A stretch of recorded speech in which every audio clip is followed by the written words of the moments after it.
Ouais, une chute. On l'a Ouais. fait tomber. Une chute dans ce groupe de poursuivants.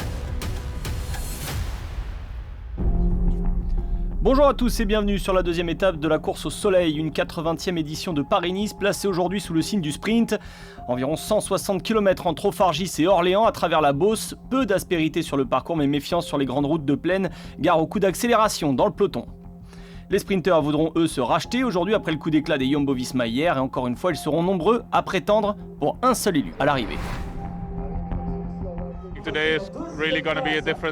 Aujourd'hui, ça va être une course différente avec beaucoup de bordures. C'est une belle opportunité pour l'équipe. C'est une belle course et pourquoi pas aller chercher la victoire. Avant le départ de chaque course, on ne peut pas prévoir. Un coup c'est pour les sprinteurs, un coup c'est pour les grimpeurs, ça marche pas comme ça. Aujourd'hui, il faut juste être à l'avant et voir à la fin. Il va y avoir du vent de côté toute la journée, il va falloir être attentif, ça va être très nerveux. J'imagine qu'il va aussi y avoir des chutes, ça va souvent avec.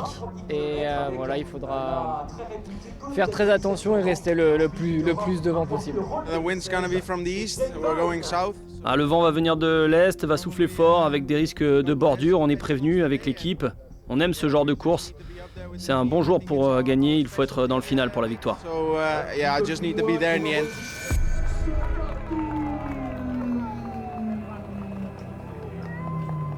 Avant d'en découdre sur la ligne à Orléans, il faut affronter un parcours taillé à travers les larges parcelles agricoles du sud de la région parisienne.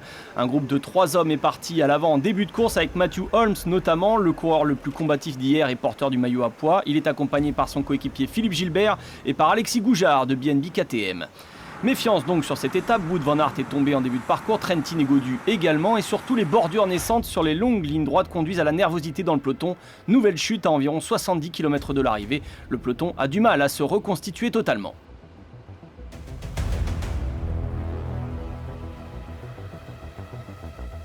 Les 3 hommes de tête sont sur le point d'être rejoints à moins de 65 km de l'arrivée. Le groupe maillot jaune se rapproche donc avec un Christophe Laporte serein emmené par son équipe Jumbo-Visma qui découvre la vie en jaune donc sur Paris-Nice. Le peloton maillot jaune est réduit à une 50aine d'unités, le reste des coureurs est disséminé sur le parcours. L'objectif c'est de garder Primoz dans le temps pour le général avec tout le monde. C'est l'objectif principal de l'équipe. Après, ce serait bien d'essayer de gagner l'étape avec Wout. Et le maillot on verra mais c'est pas l'objectif principal. L'échappée est terminée au kilomètre 95 et surtout les Jumbo-Visma continuent l'essorage dans le groupe des leaders. D'ailleurs quelques sprinteurs sautent, Sam Bennett ou encore Brian Cocard, mais aussi des favoris à l'image de Simon Yates, le Britannique, deuxième de Paris-Nice en 2018. Les bordures ont terminé leur travail de sape avec Maximilian Scharpmann, lui aussi distancé sur ce parcours. Le double vainqueur sortant est en difficulté après avoir également perdu son coéquipier Félix Großschartner hier. À 27 km de l'arrivée, le groupe de tête reste composé d'une trentaine de coureurs. Quelques sprinteurs sont bien présents ou revenus à l'avant de la course. Les Jumbo-Visma sont encore en nombre avec Laporte aux côtés de Roglic et Van Aert. Sam Bennett est dans ce premier groupe, tout comme Simon Yates revenu. Côté sprinter, on peut également noter les présences de Fabio Jakobsen, mais aussi Cees Bol, Brian Cocard, Søren Kragh Andersen, Luca Mesgeck, Jasper Stuyven ou encore Mats Pedersen capables de se mêler à la bagarre finale. Côté absent, Dylan Groenewegen et Philipsen ne seront pas de ce sprint final, tout comme Colbrelli qui n'a pas pris le départ ce matin. À 13 km de l'arrivée, Stefan Bissegger, le rouleur suisse, décide de secouer à nouveau le peloton. Avec lui, Philippe Gilbert, le combatif du jour, mais aussi un autre coureur suisse de la Groupama FDJ cette fois, Stefan Kung. Christophe Laporte en personne décide de rouler derrière les échappés pour ramener le premier groupe. Bissegger va continuer ses efforts alors qu'il reste moins de 7 km de course et derrière, un groupe se rapproche sans Guillaume Martin et Scharpmann, toujours très loin, mais avec le leader de la Movistar Jorgensen, le jeune américain qui va être pris dans une chute en compagnie de Steven Kruijswijk. À moins de 5 km de l'arrivée, ce petit groupe a recollé au peloton maillot jaune et les sprinteurs se replacent pour l'emballage final. Bissegger, après quelques secondes d'avance, va être repris. Et dans l'emballage final, c'est Christophe Laporte qui se mue en poisson pilote pour Wout van Aert. Jakobsen a encore 2 coéquipiers. Il est temps de lâcher les chevaux. Et toujours l'équipe Quick-Step Alpha Vinyl pour Fabio Jakobsen. Allez, Laporte qui lance le sprint pour Van Aert, c'est parti. Allez, Christophe Laporte, le maillot jaune en personne qui est en train d'emmener Wout van Aert. Il l'avait dit tout à l'heure à notre micro, Wout van Aert qui va essayer d'aller s'imposer. Mais Fabio Jakobsen pour aller s'offrir une 6e victoire. Oh, il est au-dessus et victoire de Fabio Jakobsen. 6e victoire de l'année pour le coureur de l'équipe Quick-Step Alpha Vinyl.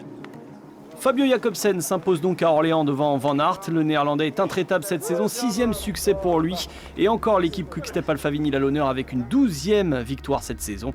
Récent vainqueur de Kuurne, Bruxelles-Kuurne, Jacobsen prouve qu'il est l'un des hommes en forme de ce début de saison. Sur Paris-Nice, voilà les premières étapes avec des sprints et des bordures avant. Ensuite, on va filer vers la montagne, donc je devais être présent dès aujourd'hui. Hier, c'était un peu compliqué. Mais chez Quick-Step, on aime bien les bordures. On était encore 4 à l'avant dans le final. Je suis vraiment content d'être allé chercher cette victoire pour l'équipe. Quick-Step Alpha Vinyl répond à Jumbo-Visma aujourd'hui avec le succès de Jacobsen devant Van Aert et Laporte. Les outsiders Mesgeek, Pedersen, Stuyven complètent le haut du classement à Orléans. Christophe Laporte conserve le maillot de leader devant ses coéquipiers Wout van Aert et Primoz Roglic, respectivement à 5 et 11 secondes. Le premier véritable prétendant au podium final derrière Roglic, c'est Alexander Vlasov de la Laborance-Grohe, 10e à 39 secondes, tout comme Ben O'Connor, Daniel Martinez ou encore les frères Yates et Nairo Quintana. Le maillot vert est toujours sur les épaules de Christophe Laporte, brillant 3e de l'étape du jour. Jacobsen avec 15 points aujourd'hui se rapproche. Matthew Holmes était une nouvelle fois à l'avant de la course en début d'étape, il a pris quelques points précieux avant de se relever dans le final. Résultat, il mène toujours le classement du maillot à poids de meilleur grimpeur. Binyam Girmay un peu en retrait dans le final de l'étape. Aujourd'hui, résultat, changement de porteur du maillot blanc de meilleur jeune, c'est Stan De Wolf d'AG2R Citroën qui s'en empare dans le même temps que son coéquipier Clément Champoussin. Rendez-vous demain pour la 3e étape de ce Paris-Nice 2022, direction la Creuse avec 190 km entre Vierzon et Dun-le-Pastel avec un final pour puncher et peut-être un 3e vainqueur différent d'étape.